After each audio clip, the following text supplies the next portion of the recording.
నీకు కానీ మీ నాయనకు కానీ ఎవరైనా అభిమానులను ఉంటే కదా, ప్రేమించే వాళ్ళు ఎవరైనా ఉంటే కదా, అభిమానులు వేల కొద్ది తరలి వస్తే అది ఎట్లుంటుంది అనేది తెలుస్తుంది. మీకు వెతుక్కోవాలి. ఏదో ఈ మధ్య ఇప్పుడు గుంటూరులో తిరుగుతున్నాడు, రోడ్ షో అని చేశాడు ఆయన చంద్రబాబు నాయుడు. ఒక్కడే రోడ్డు మీద పోతున్నాడు, చేయకుండా సెక్యూరిటీ తప్ప ఎవరు పక్కన లేరు. జగన్మోహన్ రెడ్డిని కలవడానికి రోజు వేల మంది వస్తుంటారు. ఆ వేల మందిని తీసుకోవడానికి ఆయన కలపడం ఎట్లడానికి కొన్ని పద్ధతులు ఫాలో కావడం ఎవరైనా చేయాలి. మీరు కేకలేసి అరిచినా వచ్చేవాళ్ళు ఎవరు ఉండరు. లేదా మీరు మొంగపోయి ఇల్లు తిరిగినా మీకు వచ్చి నమస్కారం పెట్టి దగ్గరికి తీసుకునే వాళ్ళు ఎవరు ఉండరు. లేదా మీ దగ్గర వచ్చేసి తమ గోడు చెప్పుకునే వాళ్ళు కూడా ఎవరు ఉండరు. ఎందుకంటే గోడు చెప్పినా మీరు పట్టించుకోరు కాబట్టి. ఈరోజు కూడా ప్రతిపక్షంలో ఉన్న ఇక్కడికి వస్తున్నారు ఎవరన్నా వచ్చి బాధలు చెప్పుకుంటూ, మాకు ఏదైనా ఇచ్చేయండి ఏం చేయండి అని. అక్కడికి ఎవడు పోవట్లా, ఎందుకంటే ఏది జరగదు కాబట్టి. అలాంటి మీకు జగన్మోహన్ రెడ్డి గారికి పోలిక. ఊరికి అనవసరంగా ఏదో అంటాడు లేపి తన్నించుకోవడం అంటే లోకేష్ ఆయన చేస్తున్న పని అలాంటిదే. మీ నాన్నకు కానీ నీకు కానీ అభిమానులు ఉండరు, ప్రేమించే వాళ్ళు ఉండరు. మిమ్మల్ని వచ్చి ఒక్కసారి మీ దగ్గర మిమ్మల్ని పలకరిస్తే చాలనుకునే వాళ్ళు ఉండరు. ఇక్కడ జగన్మోహన్ రెడ్డి గారిని కలిస్తే చాలనుకునే వాళ్ళు రోజు వేల మంది వస్తుంటారు. వస్తున్న దాన్ని ఏ రకంగా ఇచ్చేయాలి, అందరూ కలిసి వీలైనంత ఎక్కువ మంది కలిసేట్టు ఎట్లా చేయాలి అనుకోవడానికి ఏర్పాటు ఖచ్చితంగా చేస్తాం. మీకైతే అవసరం ఉండదు కాబట్టి ఏదో అంటాడు అందరి ద్రాక్ష పుల్లన మనకు తెలియదంతా చెత్త పిచ్చిది అని లోకేష్ అనుకుంటా అంటే ఆయన అజ్ఞానానికి జాలిపడడం తప్ప ఏం చేయలేము. ఇంకెందుకు పొద్దుపోని మాటలు ఇవన్నీ కూడా. ఎందువల్ల మళ్ళీ చెప్తాను, నీకు ధైర్యం ఉంటే ప్రతిపక్ష హోదా వచ్చేస్తాం. చిన్న మాట మీ స్పీకర్కి చెప్పి ఒక ఆల్ఫాబెట్ ఫైల్ చేస్తే సరిపోతుంది. ఇమ్మీడియట్ వస్తారు, ఎట్లుంటుందో ఆ గొంతుకు వినిపిస్తారు. లేదా ప్రజాక్షేత్రంలో ఎలాగో చేస్తున్నావు. అసలు అవి ఎక్కర్లా. జగన్మోహన్ రెడ్డి గారు పెడుతున్న ప్రెస్ కాన్ఫరెన్స్లో ఆయన వేస్తున్న ప్రశ్నలకు నువ్వు సమాధానం ఇవ్వలేక బూతులకు లంఘించుకుంటాడు. నువ్వు నీ వెనకుండే గణం, నీ మాఫియా గణం ఉంది కదా, మీరందరూ మీ నాయకులు అందరూ. సో వాటికే ఆన్సర్ ఇవ్వలేకున్నారు. నువ్వు నెలకు ఒకసారి పెన్షన్ ఇంకోటో అని ఓ మైక్ పెట్టుకొని, లేదా పక్కన ఊరు లేకుండా ఒక్కడివే పెళ్ళి పబ్లిసిటీకి తయారు చేసుకుంటున్నది అదే చూస్తున్నాం. అది కాకుండా నువ్వు జనంలోకి వెళ్ళు, తెలుస్తుంది. ఎందుకు ఇవన్నీ పొద్దుపోని మాట్లాడే. అది ఎన్నికైతే కదా జరిగింది, ఎన్నికైతే ఏమన్నా అనుకోవచ్చు. ఆయనకాయన అనుకొని ఆయన భుజాలు ఆయన చర్చుకొని ఇది ఇప్పుడు అసెంబ్లీ మాదిరే. అసెంబ్లీ జరిగి తనకు కొంచెం రాలేక బెదురుకున్నారు, మేము బ్రహ్మాండంగా పాలిస్తున్నామని ఇట్లా సెల్ఫ్ సర్టిఫికేట్ ఇచ్చుకుంటాడు.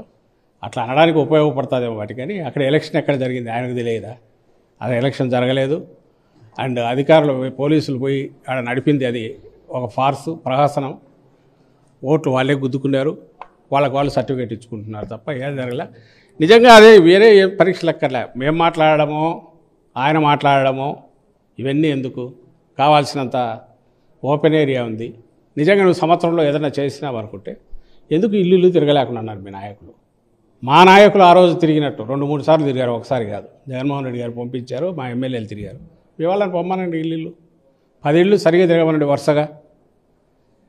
మేము చేసాం ఏడాది పాలన మోసం, దాని గురించి ఇప్పుడు చేస్తున్నాం. బాబు షూరిటీ మోసం గ్యారెంటీ అనే కార్యక్రమం, దానికి వస్తున్న స్పందన ఏంటి? మేము చేయగలుగుతున్న దీన్ని నీకు అంత అసెంబ్లీలో అంత మెజారిటీ ఉంది, బ్రూటల్ మెజారిటీ ఉంది, నీకు ఉంది, నీకు మందబలం అంత ఉంది, నువ్వేమో కిందికి వెళ్ళలేకపోతున్నావు.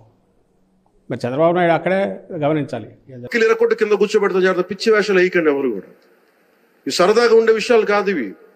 శాంతి భద్రతలను ఏమాత్రం క్షీణిస్తే చిన్నపాటిది కూడా సహించం, మీకు బలంగా తెలియజేస్తాను ప్రజలందరికీ కూడా. వారికి కూడా బెదిరించే వాళ్ళకి ఈ సందర్భంగా ఒకటే తెలియజేస్తున్నాను, గొంతుకులు కోస్తాం, కుత్తుకలు కోస్తాం, ఇలాంటి నినాదాలకి భయపడే వాళ్ళం ఎవరూ లేము ఇక్కడ. అలాంటివన్నీ చూసే మిమ్మల్ని మీలాంటి వాళ్ళు ఎదుర్కొని ఇక్కడ దాకా వచ్చాం.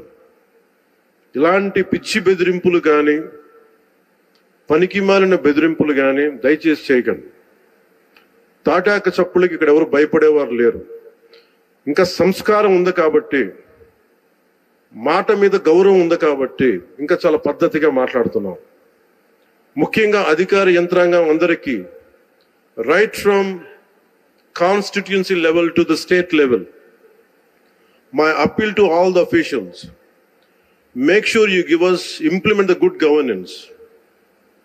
ముఖ్యంగా లా అండ్ ఆర్డర్కి సంబంధించి మటుకు కరప్షన్ లేని విధానాలతోటి ముందుకెళ్లాలని మనస్ఫూర్తిగా కోరుకుంటా ఉన్నాం. అలాగే ఏ విధమైన ఇబ్బందులు కలిగించినా చాలా మందికి ఒక ఆలోచన ఉండొచ్చు, మళ్ళీ ఆ ప్రభుత్వం వస్తే ఏమవుతుంది, ఆ ప్రభుత్వం రావట్లేదు. ఇది ఎందుకు చెప్తున్నానంటే, ఇది I want to give you confidence, I want to empower you.